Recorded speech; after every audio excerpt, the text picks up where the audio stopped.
Welcome to another in this series about the myths and misunderstandings associated with a CO2 laser. About a year ago I did some experimental work to try and analyse how a CW5200 works, because there'd been quite a few people that have complained to me over the years that a CW5200 is a bit of a brutal animal and something happens every time the power switches on. Because specifically when they do photo engraving, they get bands across their engraving which are light and dark, and we talked about that in the last session. Now in that session I basically proved that the CW5000 was a pretty brutal animal. It was an industrial chiller and it had no finesse about the way in which it cooled the laser tube. I mean, this laser tube here has got two mirrors in it, one at this end and one at this end. And the idea is that the photons bounce backwards and forwards, and then they eventually come out of this window at the end here as power that you can use. And the intensity distribution that comes out of this window should be what they call a Gaussian distribution, which is like a bell curve, where the centre of intensity is right at the centre of the beam. Now that depends on this mirror at this end and the mirror at this end being absolutely perfectly flat and true and square to each other. And the problem with the CW5200 is when you require cooling water and it switches on, it immediately throws a huge amount of negative heat, i.e. cold water, from the refrigeration system into this end of the tube. Okay, now it passes along the tube and gradually heats up.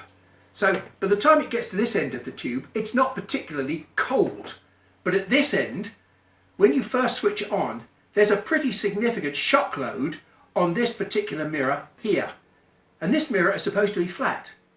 And it's glass. And glass has got a very poor conduction rate. So this little cooling area here where the water enters is on the back of the mirror to stop the mirror from overheating. When the mirror gets hit with very cold water, instead of being flat and upright now, the back face of the mirror shrinks. And the mirror effectively becomes, I exaggerate, a curve. And that curve destroys the reflection capability from this end to this end, and you get a reduced power output because you no longer have the Gaussian intensity, high intensity, at the centre of this beam coming out this end. Although on the front face of your CW5200 it says you're controlling the temperature within maybe plus or minus 0.1 or 0.2 of a degree C. That's what's happening in the cooling tank where the temperature is being sensed. That's not what's happening just here at the end of the tube where the cold water strikes first. And it may take something like about a minute or so before this mirror gets back to a reasonably stable condition where it gets back to flat again and your power restores. Every time the cooling switches on, you get distortion, loss of power, and you get light engraving. Now equally well, you could reduce your cutting power as well because of this effect. Particularly this mirror here requires to be treated a bit like a baby's bottom. Let me be a bit crude and say that you wouldn't do something on a baby's bottom with a piece of rough sandpaper. That is effectively what you're doing with the CW5200. This requires rather delicate finesse in the temperature control of what's going through here. It doesn't matter what the temperature is, whether it's 19 degrees C, 15 degrees C or 35 degrees C. It makes little difference to the life of the tube or the output of the tube. The thing that affects the output of the tube is the change in the shape of the mirror. So provided you don't change the temperature quickly, then this system will remain pretty stable. On this table in front of me, I've assembled a set of pieces which I hope, and I've not done this before because all these pieces are just pieces, as you can see, I've not assembled them. We're going to assemble this unit up and use this very compact chiller unit, which is only 500 watts, not 1.5 kilowatts, which is what the CW5000 is. This only produces maximum 500 watts of cooling. Hello, my little girl. I know. Yeah, I don't need your help, thank you very much. But there's a big difference between this 500 and the 1500 watts of the CW5000. That is very uncontrollable because it is controlled just by a thermostat, a switch and a timer. This is much more controllable, as we will see when we get into it. and we've got all these pieces around me here ready to build a test unit. Now I'm hopeful that we should be able to produce the finesse that I require to keep the temperature at that input mirror within maybe 2 or 3 degrees C, very gentle up and down. No rapid up and down spikes of cooling. Many of you will just see this as a fridge, something that makes things cold. I want to take the mystery out of what looks like a very complicated piece of kit. And to do that, we're going to step through some very basic pieces of physics. We're just going to look at some analogies which will enable you, with the knowledge that you already have, or with some demonstrations that I'm going to give you, to try and gain an understanding of how this system actually works. Now, in the previous session, I've suggested different ways in which you may be able to set up your 5200 to treat the laser tube with more respect.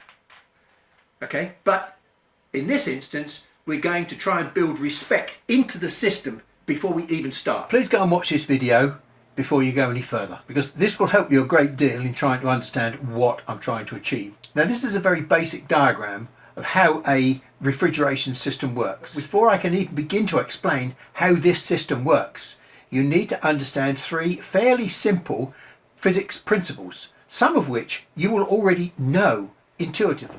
Now, this first one deals with basic principles of solids turning to liquids, turning to gases. And I'm going to use water as the thing that you will understand the most. If you put a saucepan of cold water over a heater, when this heats up to, and I'm sure you all know this, to 100 degrees C, there will be no further temperature change. It will remain at 100 degrees C. The molecules in here will get so excited that some of them will disappear up, and there will be evaporation taking place, and we will get a cloud of steam, which is a mixture of air and water vapor. And we're only going to look at this path here between gas and liquid, liquid and gas. Okay, we're not going to be involved with either of these stages here, which go back to solid ice. At 100 degrees C, if you put the heat on very low heat, you'll produce a small amount of steam. But if you want more steam, you have to add more heat, make these molecules vibrate faster and make more steam come off the surface of the liquid. The basic principle there is more heat, more steam. You can't put heat underwater and make it instantly disappear. It takes a sustained and significant amount of heat to drive this fluid water into vapor. And that's the key thing. A huge amount of heat is required to change the state of the material from liquid to gas. And in the same way, it takes a fairly significant amount of cooling to change the liquid or vapor or hot gas back into liquid. The second thing you may or may not know, depends what your science background is. Anybody that's used a manual pump to bump up bicycle tyres will know what happens to gas when you compress it. Okay, so here's my shock compressor, and the outlet port, which goes down to the reservoir, is just here. And what I've done, I've taped a thermocouple, K-type thermocouple to there, so we can watch the temperature as the compressed air comes out. For those that understand this already, please just move on. This is mainly for those people that don't understand how gases get hot when they compress and they get cool when they expand. This is an important part of the refrigeration cycle, which I'm going to go through in a few minutes. And I'll turn the compressor on now.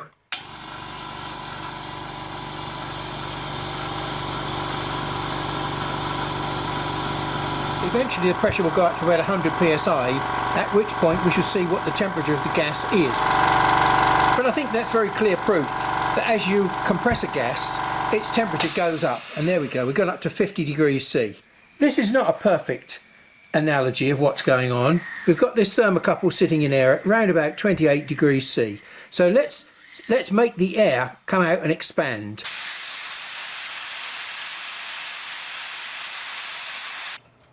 Okay, so you know that water boils at 100 degrees C, but it only boils at 100 degrees C if you happen to be within a few hundred meters of sea level. Now, we don't think anything about it, but we happen to be living in a pressure of 1 atmosphere, and 1 atmosphere represents roughly 14.7 psi, pounds per square inch. There are other ways of expressing 14.7 psi. It could be 1 bar, if you happen to work in the metric system, 30 inches of mercury, or 33 feet of water. All of those are equivalent to 14.7 psi. That normal atmospheric pressure, water boils at 100 degrees centigrade. Putting the lid on your saucepan and standing on the lid, you can maybe raise the pressure up to maybe say 2 bar.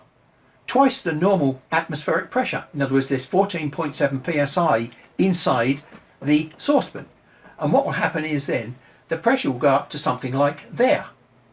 But if we take that down, we shall see that that is equivalent to around about, say, 120, 130 degrees C. So we've actually raised the boiling point of the water by raising the pressure.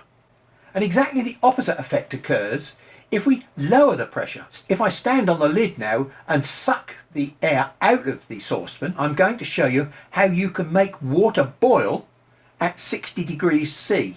Vacuum gauge works the opposite around to a pressure gauge. Here we are at 0 inches of mercury. At 9 o'clock we've got 25 inches of mercury, and at 8 o'clock we've got 30 inches of mercury.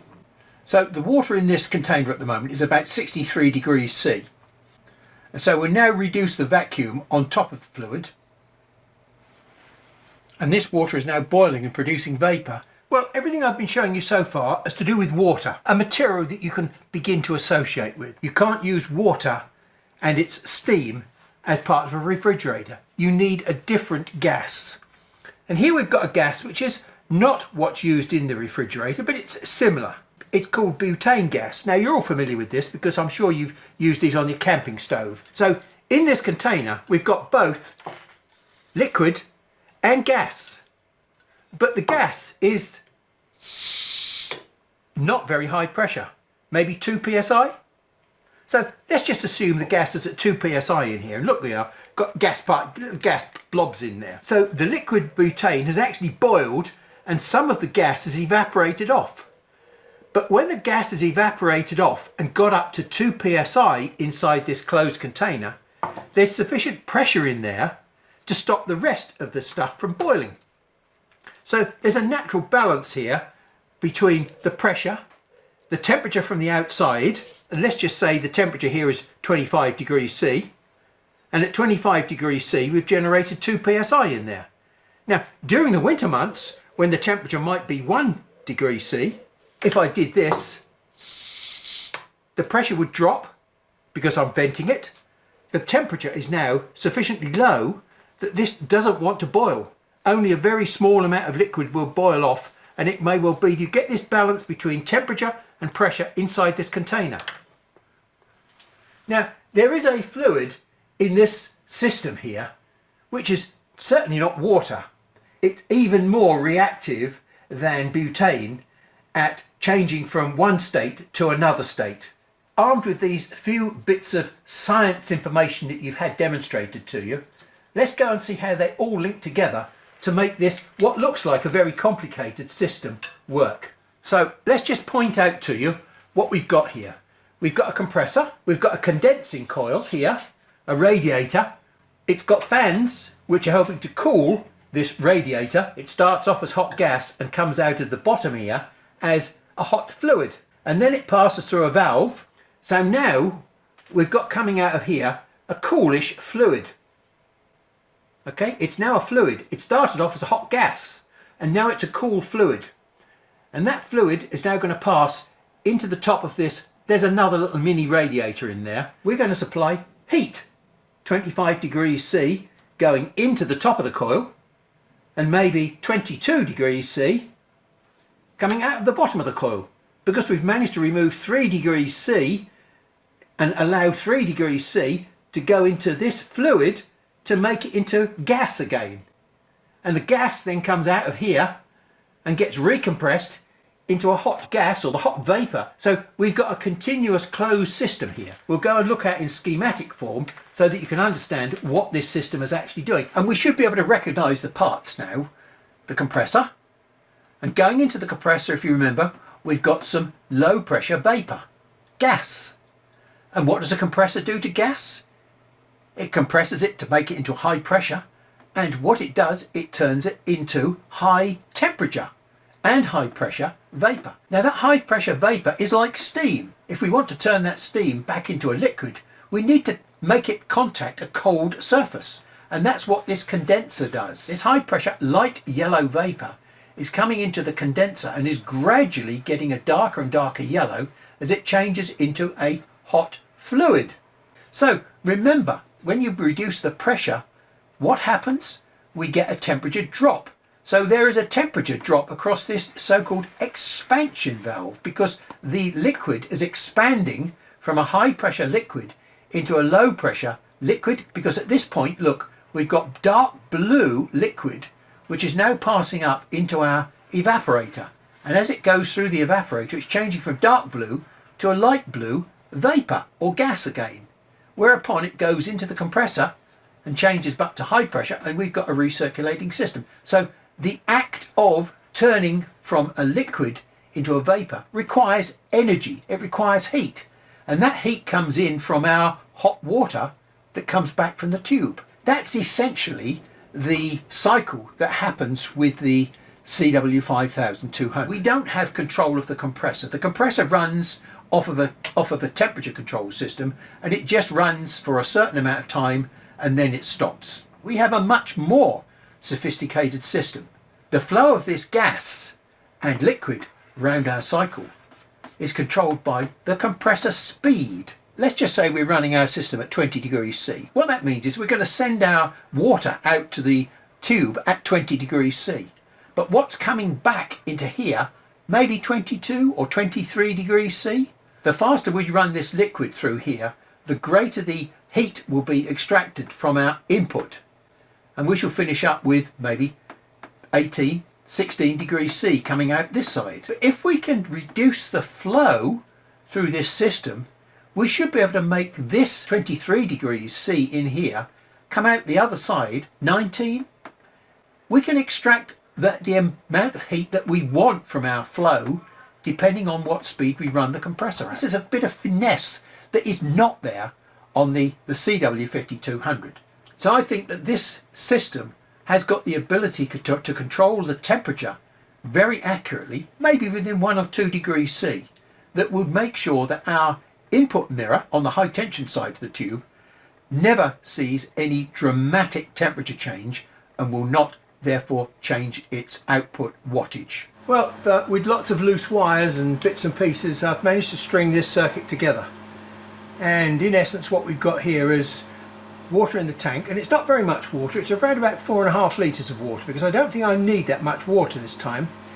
We've got a pump, and we've got a temperature sensor which is detecting the water coming out of the pump, and that in turn is controlling the chiller. Now the chiller, if you remember, is controlled by the compressor, so this is switching the compressor on and off to make the chiller work. Okay, and I've got it currently set to about 25 degrees C, but we can change that. The other thing that I've got to do is to set the chiller up so that it runs at maximum speed, so I get maximum chilling capacity. But whether I shall need that capacity really depends on 2 or 3 things. First of all, I'm going to be running this at flat out 70 watts. This has got 2 forms of disturbance and circulation in here. One of them is the water coming back, which isn't coming in there, it's coming across the surface like that to stir it up. And the other one is this bypass valve. Now this pump is much too powerful to supply flow to here, and it will be stalling most of the time.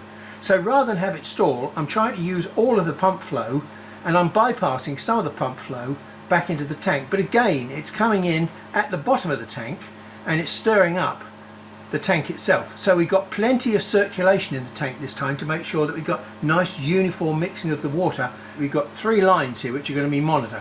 We're going to be monitoring the temperature into the tube, we're going to be monitoring the temperature out of the tube, and then we're going to be monitoring the temperature out of the chiller back into the tank. Everything is driven off a 24 volt power supply, so it's a nice simple system. Here we've got 3 data loggers which are measuring the temperature going into the tube, coming out of the tube, coming out of the chiller, and then we've got this one here which is actually controlling the tank temperature.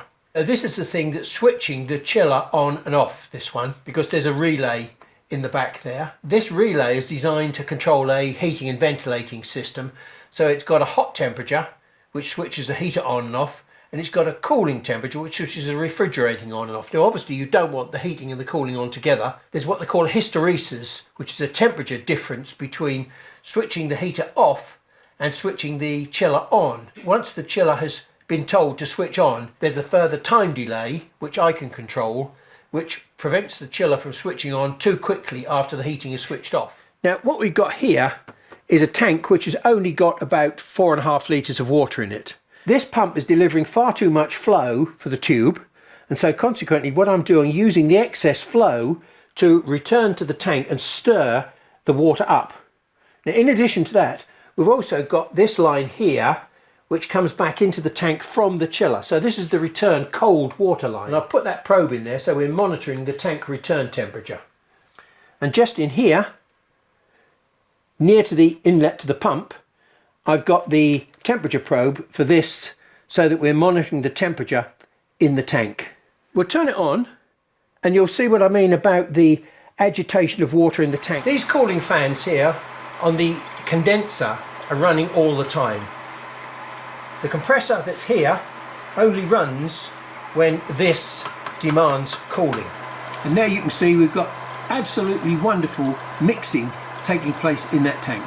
And I've got my stopwatch down here. Okay, and let's see how long it takes to fill up a litre.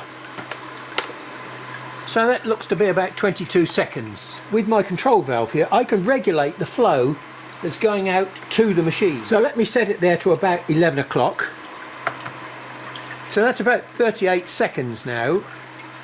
It's nearly half the flow.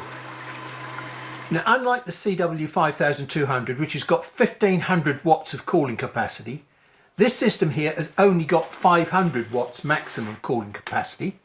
What we found out last time was we've got about 280 watts of thermal output from that tube for 70 watts of optical output. We've got all sorts of variables that we can try and work out how's the best way to use this 500 watts. We can change the compressor speed, which changes the amount of cooling that we can put into this evaporator coil. We have change of flow rate, and the change of flow rate will change the amount of heat that we can extract from this coil. But at the same time, we can change the temperature of the flow that's going over the coil from 15, 20 to 30 degrees C. And then additionally, we've got the volume in the tank that we can heat up. So initially we're going to start off with 4.5 litres, and then we'll change it to a 10 litre volume. Now that's twice the volume, so technically that should slow down the rate of temperature rise and the rate of temperature fall. So we've got all these variables that we can play with to try and work out what's the most efficient way to run this system. So maximum compressor speed gives us the chance to extract the biggest temperature difference across the evaporator. Is that good or is that bad? The bigger the temperature going in here, the faster the evaporation will take place and the more cooling will happen. If we look at the spec sheets for some of the more reputable tubes like SPT, they say that it should be run between 15 and 30 degrees C and at between 2 and 7 litres a minute. If we go to EFR, then it tells us we should run between 3 and 5 litres a minute and 10 to 40 degrees C. If we look at the Recce or Risi, you say tomatoes, I say tomatoes, I don't know how you pronounce it. But anyway, if you look at their manual, it says 10 to 50 degrees C you can run the tube at, 2 to 5 litres a minute. So this fixation on 20 degrees C is a little bit mythical. The CW5000 factory set temperature is 25 degrees C. Now I've got all sorts of factors that I can play with this setup. You can't do that with the CW5200. All you can do is play with the temperature control. And very few people understand what they're really changing when they play with the temperature control. But that's all explained in this previous session that I did when I analysed the CW5200. So we start off with looking at these parameters here, and then we'll move on to doubling the volume of water that we're trying to heat up. That's going to slow down the response time and the temperature change that's going to happen over a period of time. So look, although we may well have a peak here, it's a very gentle rise to that peak and a gentle slope away from it. And that's only 1 degree C total temperature rise. So when we get to do this test here, what I want to do is to run at the same time So a cutting test to see how the optical output power changes or doesn't change with this cycle. Because I've removed my CW3000 from the system, there is no water protect on the system. In other words, the water protect switch is open. Normally the water protect switch would be closed. So I've removed the plug and I've closed the switch. So now the machine will happily believe that the water is running off the chiller because it's got a water protect signal which says everything's okay, off we go. So in my machine here I've got a little glass basin with some water in it, and I'm going to run a program very slowly backwards and forwards, a scan program backwards and forwards across here with no lens in it. So the power, the 70 watt power, is just going to bounce off that mirror and down into the water harmlessly. Just check the pulse button, make sure the tube runs okay, which it does, and there we go. So you can see it's starting to generate some steam. It's not actually heating the water because there's no penetration into the water. So first of all, I've got to try and start all these off together approximately. So let me just try and press these and get them all started together. So here we are at 29.7. We've got the heater on. Well, the heater's not on. The only heat input we've got is from the tube itself. But it assumes that we've got heat going into here, and so it says I need the heater on because I'm not hot enough yet. And now it gets to the point where it says, okay, I'm now hot enough at 30 degrees C. Let's turn the heater off, which is just done. But I don't want to turn the cooling on immediately because, hey, that's a bit of a waste of effort. So what will happen is this will go up by roughly 0.5 of a degree C, which is the hysteresis I've got set on this device. And at 0.5 of a degree C, at 30.5, we should see the cooling come on. But it won't come on solid, it will come on flashing to indicate that it knows it's got to turn the cooling on, but it's not ready to turn the compressor on yet. It's going to wait about another minute. There we go, it's flashing now, 30.5. So it's reached the hysteresis threshold. And in the meantime, look, the temperature's crept up from 30.5 to 30.9. Now it's gone solid. Well, I can hear the compressors come on. Now this is the very first time the compressor switched on, so it hasn't even preheated. So this first cycle might be not typical of what's going to happen in future cycles. And here we are at 20 degrees C now, and the compressor has just switched off, having dragged the temperature down from 30 degrees C. And we'll see what happens at 20 degrees C. Now I've dropped the target value to 15 degrees C. Although 4.5 litres worked, I've now doubled the capacity of this tank. I'm sorry about the colour, but that was all I could get. We've now got 10 litres of water in there. We've still got plenty of good stirring action going on, and I haven't got the machine turned on at the moment because I want this to run down to about 15. And in the meantime, I'll just clear down my data loggers, ready to start logging again, so we can compare the difference in the ramps, the up-down speeds. Okay, so now we've got some heating on, and we'll see how quickly this rises up now with twice as much water. Well, I've shown you all the ideas and the methodology behind what I'm trying to achieve. This is a graphical representation of all the information that my data loggers have stored. I've converted it into a spreadsheet, and we're going to just discuss what this data means. First of all, we've got a scale down the side there where these increments here are half-degree increments, and the scale across this way is roughly 1 minute for every increment. Now we've got two sets of data here. We've got a set of data which is black and a set of data which is red. The black data refers to the 4.5 litre tank, and the red data refers to the 10 litre tank. The red graph and the black graph are basically giving you the same data. The lower graph, i.e. the lower temperature, is the temperature going into the tube, and the higher temperature is the temperature coming out of the tube. But on the slightly less confusing, as you'll see when we see the whole picture, red graph, I've shown you a blue line as well. So what we've got temperature going into the tube, temperature going out of the tube, and temperature coming out of the chiller. So what do the results actually mean? 70 watts of optical power is actually causing 280 watts of heating power. So this ramp here is caused by 280 watts of heating. I'm not a mathematician, and I've got no intention of going into any thermodynamics. My approach to these problems, to try and make sense of them, is very pictorial, with this very simple bit of information that is 280 watts of heating power. We're going to analyse this graph to see what it means. That green line there represents the rate at which the temperature is rising, and if I now add 280 watts of cooling, I will arrest the rise of this ramp. So my plus 280 watts is being matched by negative 280 watts, and they cancel out, and I've got now a steady temperature.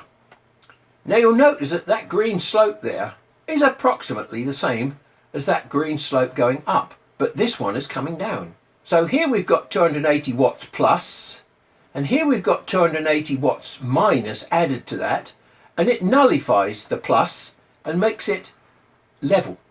That means that we've now added 280 watts to this 280 watts to make it to come down at the rate of 280 watts. So this downward slope is actually 560 watts of negative heating to counteract the 280 watts of positive heating that we've got going up. So we have a very simple way, without any mathematics at all, of assessing approximately what's happening and how much power we're actually putting into our cooling. This heating is taking place at nominally 30 degrees C. So we've got 30 degrees C plus a degree minus a degree plus a degree. So we've got very tight temperature control there at 30 degrees C. And we're using 560 watts of cooling power to achieve that. This little chiller is rated at 500 watts. So it seems as though it's giving a little bit more than its specification. Now that might not be true, because I'm not using thermodynamic calculations here, I'm just using visual assessment. Now the red line here represents temperature into the tube, temperature out of the tube, and then we've got temperature coming out of the chiller that's going back into the tank. So let's look at those sets of graphs in the same way that we looked at these, and we first of all look at the slope of this. Well, the slope of this is different to the slope of this. I mean, this is still 280 watts of heating because we haven't changed anything. We've still got the same amount of energy going into the water. But the slope is shallower because it's taking longer to achieve the same heating effect on twice the amount of water, which makes perfect sense. So the water, the bulk of the water is slowing down the temperature rise and the temperature fall. So although we've still got 280 watts of heating on this ramp, if I flip that line to make it exactly the opposite, but hang on, we've got the same chiller. So how come that the chiller is not doing here at 15 degrees C what it was doing here at 30 degrees C? The amount of heat that we can extract from the chiller depends upon the temperature or the amount of heat that we put into the evaporator. Remember, the steam is dependent upon the amount of energy that you put into the water. Well, if we're putting less energy into the water, we're going to get less steam, which means we're going to get less evaporation and less efficiency in the cooling system itself. The cooling ramp is dramatically lower and less efficient than it is at the higher evaporation temperature.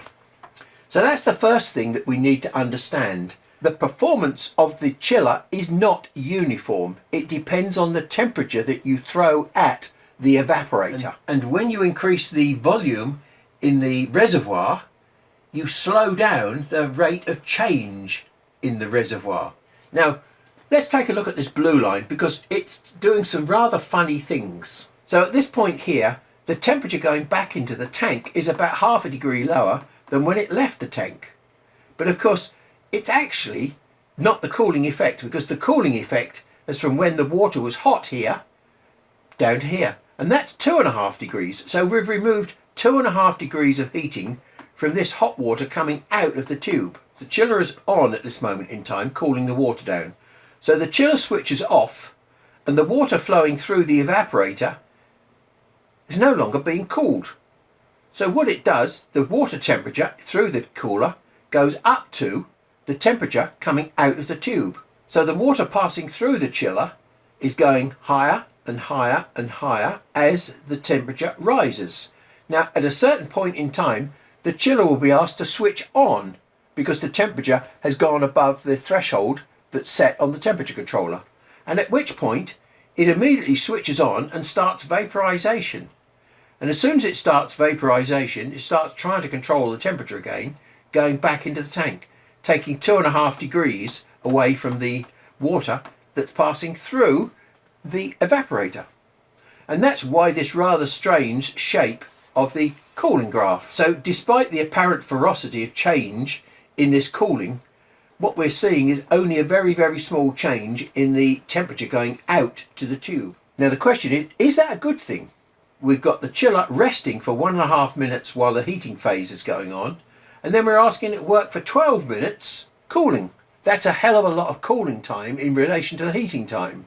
Whereas when we look at this scenario up here, we've got a period of about 3 minutes for a cycle, 1.5 minutes the heating is taking place, and 1.5 minutes the chiller is working. Here's a feast for your eyes. Let me try and break it down into two very simple graphs. One that goes from 30 to 20 to 15, and one that runs from 15 to 20 to 30. The red graph goes up and the black graph comes down. The black graph is the 4.5 litre tank, and the red graph is the 10 litre tank. You'll remember earlier that I said my goal was to try and achieve the most gentle form of temperature change that I could. Well, this is gentler than this, or even this. So this really should be the ideal that I'm looking for. We've got a temperature variation going out to the tube of 0.6 of a degree C. At 20 degrees C, it's 0.6 of a degree C. At 30 degrees C, it's 0.6 of a degree C. So we're getting no advantage in temperature stability going out to the tube, regardless of whether we use at 15, 20 or 30 degrees C. If we halve the volume of water, all of a sudden the temperature change going out to the tube goes up from 0.6 of a degree C to 1 degree C, 1.2 degrees C, 1.3 degrees C. We've only compromised half a degree C temperature rise going into the tube by halving the tank capacity. And halving the tank capacity means that we can fit this little mini chiller into a much smaller volume inside the machine. Whereas if we have a bigger tank, we've got a much bigger problem in terms of packing a compact chiller into a machine and integrating it. So I'm not getting a lot of advantage from a larger tank. But the most important thing that I didn't actually think about when we did the introduction to this video, the fact that I've got a heating of 1 minute and a cooling of 12 minutes. So I'm knocking 7 bells out of the compressor there for 12 minutes as opposed to 1 minute rest time. So here I've got 1.5 minutes heating and 1.5 minutes cooling. 1.5 minutes heating and 1.5 minutes cooling. Hey, I'm giving the chiller a much easier ride here. It's only got a 50-50 duty cycle. We're running the chiller continuously for say 12 minutes here. So here it's got 4.5 minutes with rests in between, and here it's got 12 minutes with no rests in between. So although we've got a temperature advantage here from running under these conditions, the compressor in the chiller is going to wear out in 1/3 of the time that it happens up here. Surprise, surprise, it's a mechanical advantage that we're looking at, not necessarily a temperature stability advantage. Well, you've joined me just at the right time, because now, having seen what we've seen, I've decided to run some tests at 40 degrees C, because maybe that's going to give me tighter control. Okay, so now we're at 40.5. We're in this flashy mode where it's saying, I don't want you to turn the compressor on yet, you need to wait a minute. And now the compressor is turned on, and it's only gone to 40.6 degrees, 0.1 of a degree over the threshold temperature. Reduce the hysteresis to 0.2. Although the specification says I can't, I've actually set the compressor delay time to 0. So the compressor is on at the moment and it's pulling the temperature down to 40 degrees C because the compressor has just switched off. So very shortly the tube temperature will start to take over and the temperature will gradually rise. But it will rise very slowly this time in relation to the cooling time. So there we go. Now when it gets to 0.2 of a degree C, which is the hysteresis that I've set, it should turn the compressor back on again, and let's just see what it does. Okay, that's gone on solid, so the compressor has now come on, and the compressor is now turned off after 55 seconds. So that's basically 1 minute compressor on, 1 minute compressor off. We've added the 40 degree data here to the spreadsheet, and the input temperature of the tube is changing by less than probably 0.3 of a degree C. So this is holding temperature extremely well now, running at 40 degrees C. Is the compressor working any more efficiently or less efficiently? So we know that this green line here is equivalent to roughly 560 watts of negative heating. So if I drag that green line from there and compare the slope, the cooling slope there, and there, and there, and there, you'll see that I'm still basically maxed out at about 560 watts. My cooling has not got any more efficient, so 40 degrees C is not an unreasonable temperature to run a tube at. I've already shown you what the manufacturer says, so you're not doing any damage to the tube by running it at 40 degrees C. I've now reduced the volume in my tank back to 5 litres, and we're going to re-simulate these conditions here, where I've got fairly sharp temperature changes, but it's only over a 1.2 degrees C temperature variation. During my investigations with the CW5000, I did a quick check of this particular problem, this power problem, by using a power meter to check what happens once we get to this point just here. Now the problem with a laser beam is the distribution of intensity within the beam can change, and if it changes, it's the intensity that does the damage to your material, not the power. So you can have the same amount of power and actually do less damage to your material. So this test that I'm going to carry out now will actually test the intensity change, if there is an intensity change, at this point here.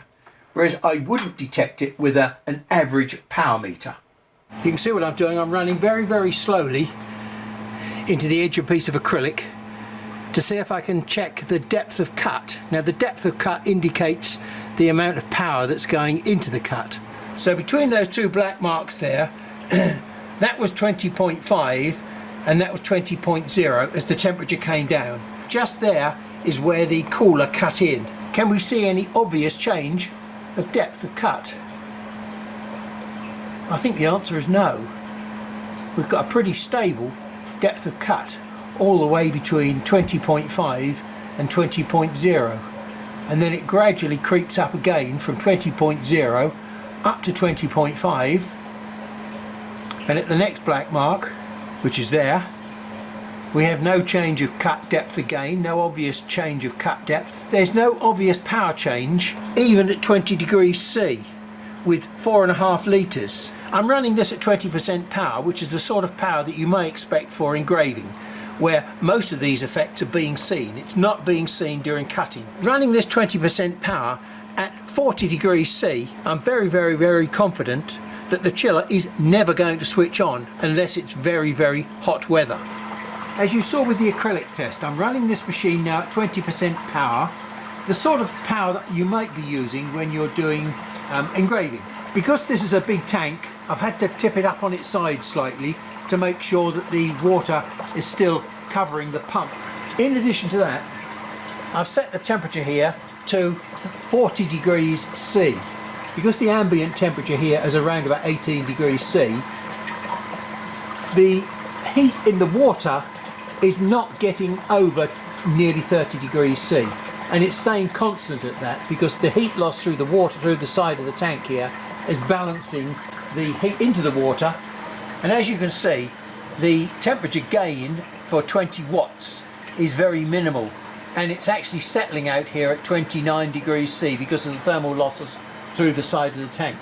So this is never going to get to the 40 degrees C that I've used, so the chiller is never going to be used if you set the temperature high enough. Remember, setting the temperature to 40 degrees is not going to damage the tube, but it may well prevent the need for most of the time you ever using your chiller. So the only time that you'll ever see the chiller being used if you set it to 40 degrees C is if you're doing lots of cutting at full power. I can't say a lot more than that really. Let's try and summarise what you've seen. We've had the 5 litre tank, we've had this 30 litre tank with 5 litres in it and 10 litres in it. You've also seen me set this temperature to 15, 20, 30 and 40 degrees C. And the most amazing thing is that at 40 degrees C we hardly need to use the chiller at all, because the thermal loss through this tank is such that unless you've got 40 degrees C in this environment, and the heat loss from the tank to the environment is 0, in other words there's no downhill flow of heat, because heat flows just like water. The difference in heat means you get a much greater flow of energy. So I think that probably about 10 degrees C is perfectly adequate. We've already found that this tube generates about 280 watts of heat energy. That means I could actually run the tube at 40 degrees C instead of the 20 that most people seem anally fixed on, and the heat loss from the water will balance into the environment and I won't need a chiller at all. I'm just using a bigger tank of water, the bucket of water, the pump, the pond pump, and heat loss from the sides of the tank. For most people that would be perfectly acceptable, provided you're able to get your mind around the fact that your tube will not blow up, it won't shorten its life if you run it at 40 degrees C. So the difference between 20 and 40 degrees C is very small as far as the tube in the machine is concerned. At 2.7 litres a minute we found that the heat gain into the water was around about 2 degrees C. Now that 2 degrees C gain into the water, regardless of the temperature that I'm running at. If it's 15 degrees C, plus 2. 20 degrees C, plus 2. 30 degrees, plus 2. It doesn't matter what the actual temperature is, the temperature gain caused by the tube will be 2 degrees C. These are basic concepts of heat that people don't really necessarily understand. And I've demonstrated that you can extract the maximum amount of energy from your chiller by running it at a higher temperature. Now, we found that 30 degrees C was about as high as I could extract 500 watts out of that chiller, 550 watts. If I go up to 40, I'm not going to take any more than 550 watts out, but at 40, I'm going to have much more heat flow into the environment around me. So if I set my chiller to 40, then I'm going to get so much heat loss from the tank into the environment that the chiller is hardly ever going to switch on, only in the hottest months of the year. Go back, look at this video again, and look at all the things that I've found out about the way in which you should and could run your chiller, as opposed to not having a chiller at all, but just a bigger tank and a pond pump. The more water you put in there, the slower it will heat up. So, with those final words, I think we've done refrigerated cooling to death. And so I thank you for your time and your patience, and I'll see you in another session. Bye for now.